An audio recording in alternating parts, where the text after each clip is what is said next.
you just never got baptized in water, then I encourage you to contact me, see me. If you're new, you should have a welcome packet with my number in it. Just contact me and let me know you'd like to be baptized in water. Se pouco batizer, ou quer contactar ele para batizer ou Also, we're going to begin to do an outreach together, and the plan is we're going to try anything and see what happens. Okay, so that's what we're going to do on Sunday evenings, the last Sunday of the month, and starting in June. So June 25th at 6:30, we'll meet here at the church.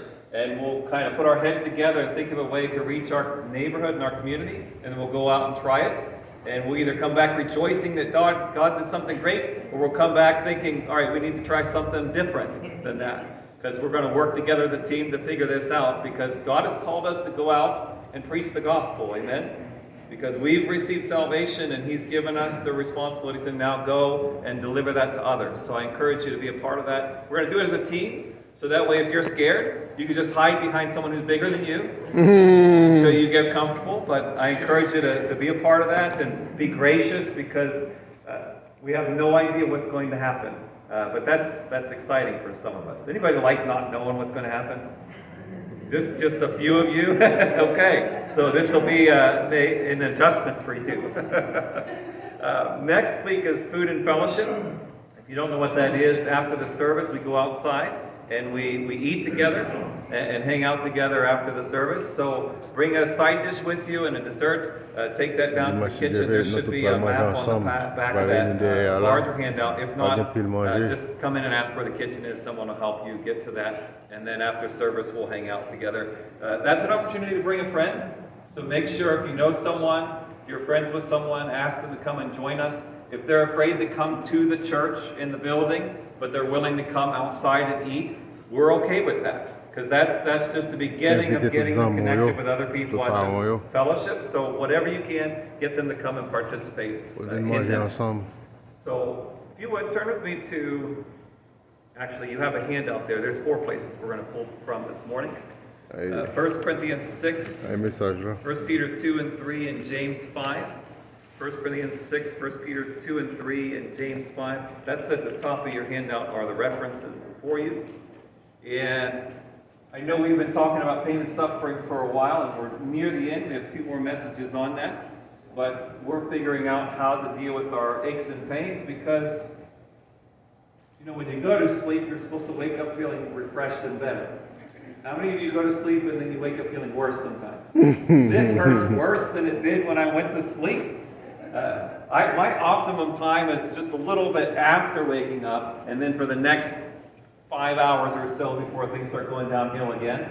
Anybody feel like that? Where it's just like, just kind of managing this achiness. You know, just kind of like I'm surfing the waters. I'm just kind of hoping that I don't go under, right? So we need to know how to work with that and deal with that.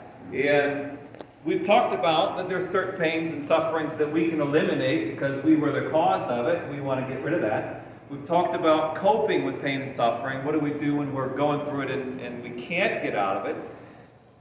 But there's something that we sometimes miss, and that is that we sometimes, when we're hurting, we tend to get focused on us, right? We're not thinking about anybody else. We're thinking about, I need to deal with this pain. Or we get agitated. Anybody get irritable sometimes?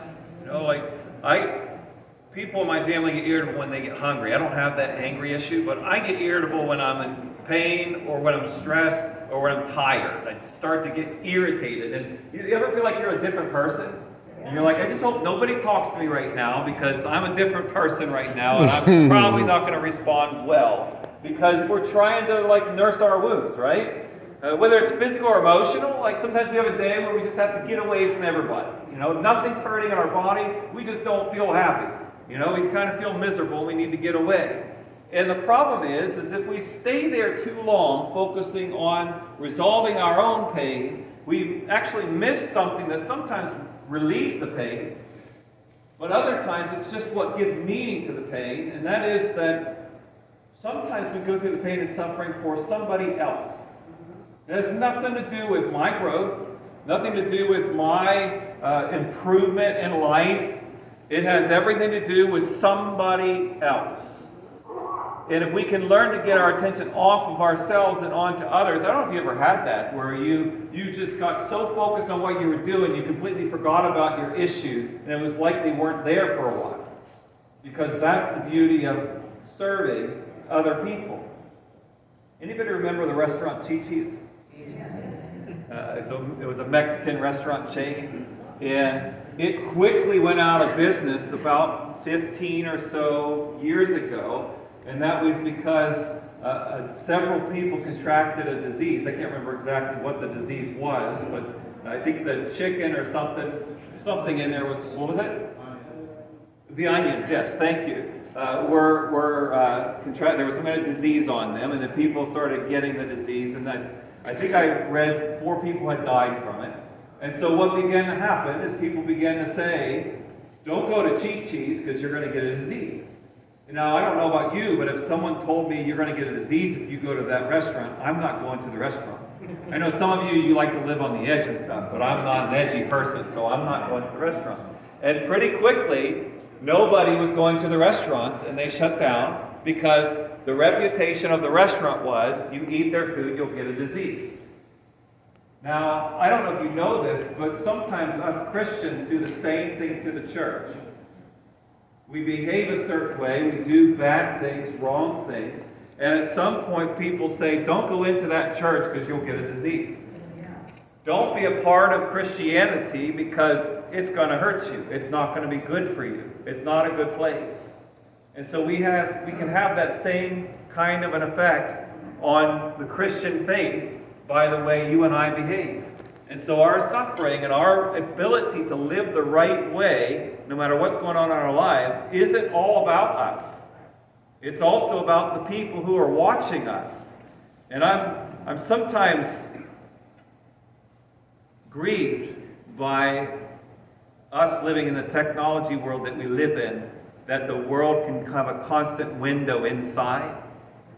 And sometimes people, like some of the YouTubers out there that are supposed to be these great ministers, behave horribly for the world to see, and the world says, I don't want any part of it. Now, it's different when they're preaching the truth and people don't want to be a part of the truth. But sometimes the Christians it's not about the truth thing. It's about they're mean. Have you ever met mean Christians before? Or they're just not kind, or they don't believe the stuff that they're proclaiming, because we can see it in the way they live their lives. And we have to ask ourselves, are we willing to sacrifice for somebody else? Now, I know we are with certain relationships. I want us to think about our children. Now, if you don't have children, think about the person who is the one you love the most. But especially if you have children, I think you're going to get this. You will do anything for your child's well-being. Even if they're an adult. Even if they drive you crazy. Even if you don't like your kids.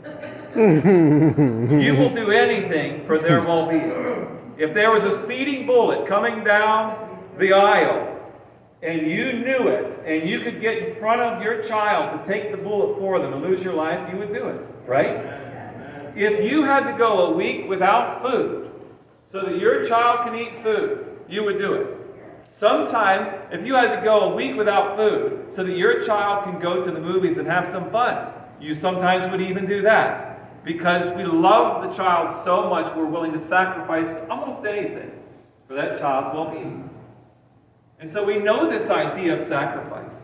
We know this idea of we're willing to lose, suffer, be in pain. I bet some of you have gone to the movies, the amusement park, roller skating, or things like that for your kids when your body was telling you don't do it. Anybody ever do that before? Your body was saying, I cannot physically do this, but my kid like when your kid looks at you and says, will you please come with me, Daddy? And your body's saying, will you please just lie down and die? You go with the child because you'll do anything for that child. But if we don't have, sometimes if we don't have the person, or we don't recognize that someone is receiving from our suffering and our sacrifice, it's a little bit harder to do that. But we have to remember that when we're hurting, when we're suffering, God is sovereignly directing and guiding the events of humanity so as to make sure. Remember, it says that that, what's the wording there? Anything, I'm going to paraphrase, anything that happens to us suffering-wise, he makes sure that it works out for the good of those who love him. There is the phrase. But it doesn't just work out necessarily for me specifically. Because sometimes we die, right?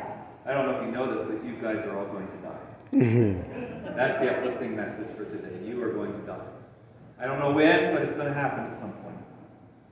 But sometimes when we suffer, it's not just for the good of ourselves. It's the good of somebody else. And God is allowing us to sacrifice so that somebody else can be transformed, so that somebody else can be changed. And I wonder if we are paying attention to that. I wonder if when we're going through it, if the only thing we're focused on is resolving our issues or having the Lord help us get through it, which we need to do that, but I wonder if that's all we're seeing and we're not beginning to look around and ask ourselves, what impact, what difference can this have on somebody else if I go through this well? If I do the right thing, if I honor Christ and be sacrificial while going through this thing that I'm going through.